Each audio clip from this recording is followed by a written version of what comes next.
Hours before polling stations open, our coverage here on ENCA continues.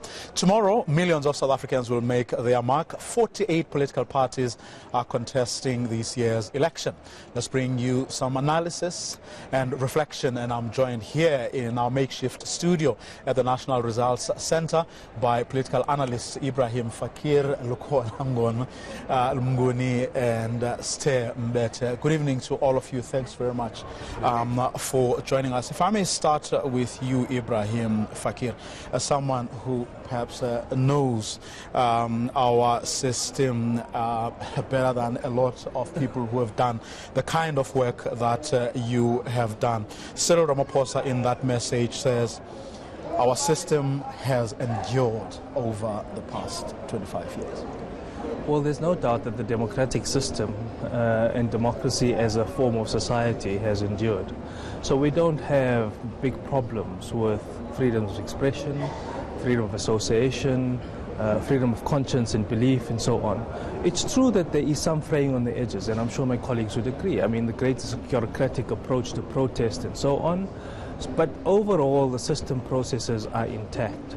Our governance systems, however, and institutions are not, because they've been abused, they've been manipulated, they've been used, of course, sometimes appropriately, but mostly abused.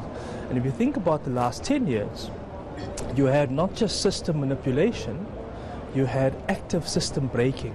So massive regulatory, extra-regulatory acts and decisions, which has led to major acts of corruption, which has eroded ethics in the processes of public administration, but it's also eroded public morality. So overall, yes, the system holds. Our electoral system has also held, because we have regular elections, the elections are run relatively well. Of course you have glitches. No electoral system is perfect, no electoral administration is perfect. There's always problems, but they are not as monumental to detract from the electoral process and its outcome itself. As long as political parties agree that and voters agree that the result reflects what their choices are, I think you've got integrity in the electoral system. Our governance system, of course, is a different question. Sthembile, do you agree that our system, whatever its problems, does indeed hold, and there is very little, if any, chance that the problems we have will reflect on the people's right to vote and on the process that kicks off tomorrow morning? I agree that the process of our electoral system certainly has held remarkably well, given some of the challenges of the past few years. However, I do wonder about whether or not, the things that Ebrahim has spoken about, the electoral system and then the institutions of governance, whether we can separate them as neatly as he seems to have done, because certainly there is some questioning of the legitimacy of the democratic process and the democratic institutions, or the electoral institutions certainly, as a result of the reduced credibility of some of the other governance institutions within the country. So we're seeing in the past few days, I think, a lot more questions about the conduct of the IEC, a lot of questions about those glitches that Ebrahim was referring to, and those glitches being seen as undermining the system as a whole, and not just being the usual glitches that you could imagine or that you could expect in an election. And so certainly there is overall less trust in the integrity of the system as a whole, and I think there's a whole number of reasons for that. Your thoughts, Lukhona? I think to pick up on Sithembile's point is that you are starting to see people becoming a bit more skeptical. I think 10 years ago, 2004, people wouldn't have been, 2004, 2009, people wouldn't have been as watchful of the IEC, as skeptical of its processes. And of course, some of the things that we are looking at, for example, are just people even beginning to stop the work of the IEC, sort of not respecting that institution, that it can go about its business unhindered in society, where we see protests, where we see people being worried about ballot papers and ballot boxes and all that conduct. I think also, of course, the spread of news has also heightened with the social media becoming much more centered in how people communicate in society. And I think that is making a lot more people feel like they are watching the process, even if they are not presently around the process. But to go back to this point of endurance of the democratic system, I think we've got to ask, if it has endured, which areas have been important at actually withstanding the pressure points that have literally been inflicted on the democratic project over the last 10 to 15 years.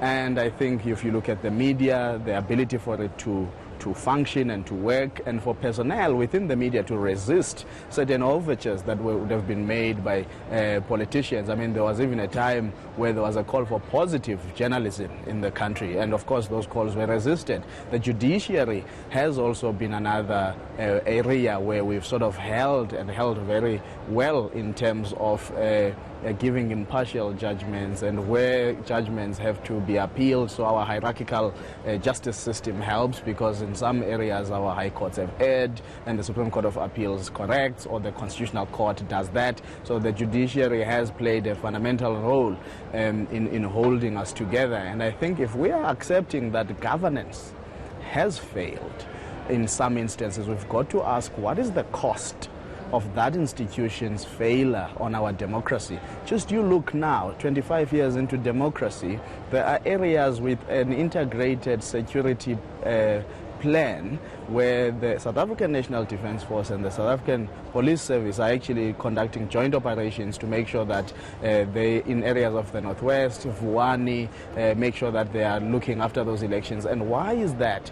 Those areas, people have lost so much faith in the democratic project that they are exercising their right to protest, but in a way that it is beginning to impede on another right, the right to vote. And now our hotspots are no longer interpolitical party hotspots. They are literally hotspots of people's exercising their right to protest, but overstating that right in some of the protest repertoires that they are adopting, which become and tend to be violent. And I think it's exactly because governance has failed people. False promises, overly promising, creating expectations unmet, and those are at the heart, I think, of what we should be interrogating. Do we see that as the political parties have been campaigning, they have turned the tide, they are restoring faith on the promise, and we have personnel and leaders who can actually fulfill the promises that they are making to the electorate? Have they? Ebrahim Fakir, have the political parties, as they went about campaigning, restored people's faith or confidence in both the systems, but I mean in the systems, voting systems, that is, as reflected, of course, by how the IEC runs the election, but perhaps more broadly also on the democracy itself? Look, I think let's separate the issues. So my colleagues are correct that we should separate the issues, but where I would take issue with them is that the creeping distrust has not happened now in 2019. Remember in 2014, in Bekkersdal, an IEC tent, which was meant to be the polling station, was burned down. A few months before that, the then chair of the Electoral Commission, who used to be the former chief electoral officer, Advocate Panzit Lukhona, was under massive pressure and investigation, and then there was a parliamentary probe because of an inappropriate leasing scandal. Then in 2014 you had the case of ballot boxes in Alexander Township. Now all of these become and sound like major flashpoints, right? Yet the system was durable, it endured. What we don't have as much of this time is this kind of undermining systematically of the IEC.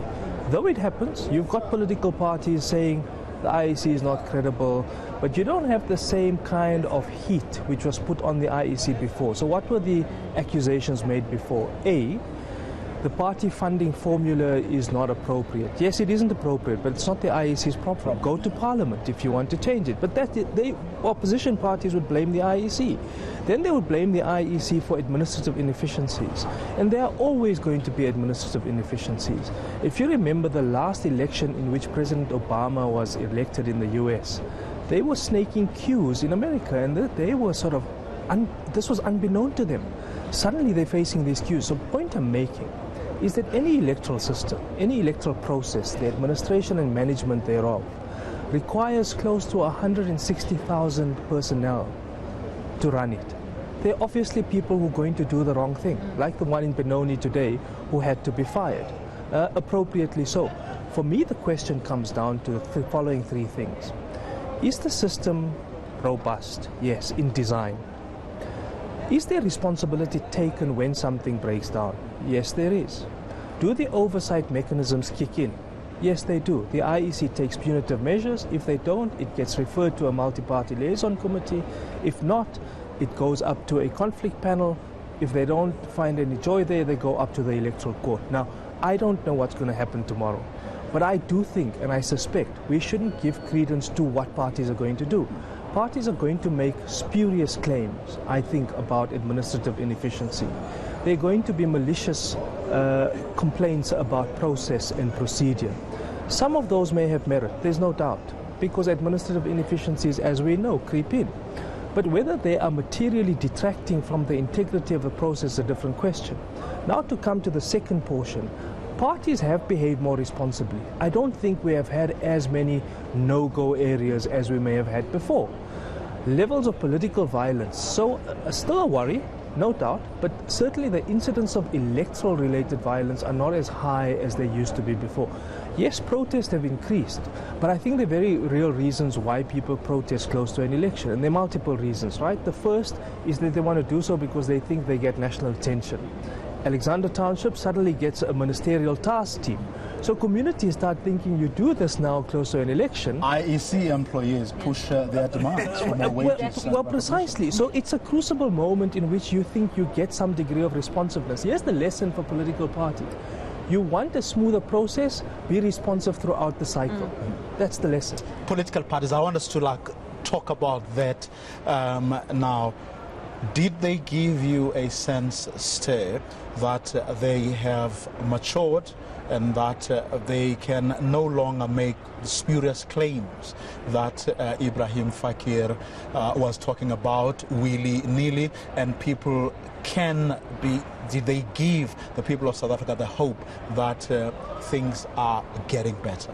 Well, look, a lot of this campaign, and we'll hear what my colleagues think, took place at a very high level of generality, with very little specificity about differences in policy positions or even differences in thinking through what the real causes of the governance issues are that we have been facing as a country, apart from state capture or corruption, or there were some bad people in power. And so I don't really think that political parties have given voters a set of explanations and a way to understand what has happened in our democracy in the past 25 years.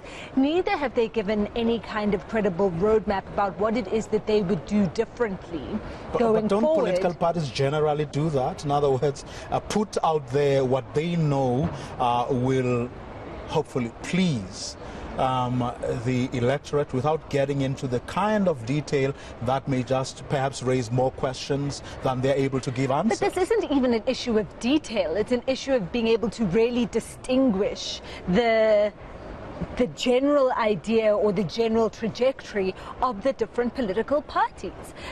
You know, there is no sense of, well, there would be this kind of fundamental reorganization of government, or there would be this fundamental reorganization of policy from the different parties beyond the real hotspot areas. So something like land, you know, there's distinct positions, let's say, of the DA, the ANC or the EFF. But if you think of something like black economic empowerment, or you think of the configuration of the state itself, there is no real distinction between the different parties that says, well, what will we do differently from 2019 to 2024 that'll keep us from encountering some of the issues that we saw from 2014 to the present? Quick reflection on that point.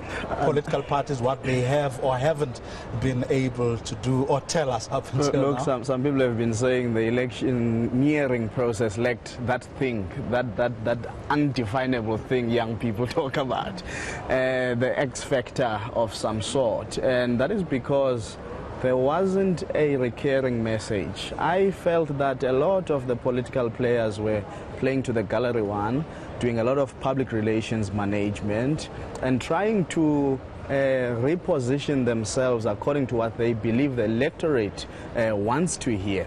What they got wrong in some instances is that some on the opposition side obsessed with the governing party, the governing party on the other side obsessed with its own optics of managing and saying, no, we will do all the things that we haven't done right, we will do them post-May 8. The problem there is that then the issues, as Tay suggests, have not been centered. If the issues have not been centered, it means that the voter is deprived exactly what is the offering of political parties. But I think there's a reason for that. These elections happen at a time when we are trying to turn the tide against what we colloquially now call the years of state capture. So there are a lot of commissions, there are a lot of panels, and there are a lot of revelations about some of the major political players in the political landscape. As a result of that, what those players say is at times drowned out by the revelations, and we seek answers more to the juicier events of the commissions of inquiry, whether it's at PIC, NPA, state capture, and so there was almost an overlap of issues and interests, and different people picked up differently on what, and I think the only thing that could satisfy a voter in these elections is interaction with the manifestos themselves, because most often what political players said and what they have written in their manifestos at times didn't always quite balance. Okay, let's leave it there.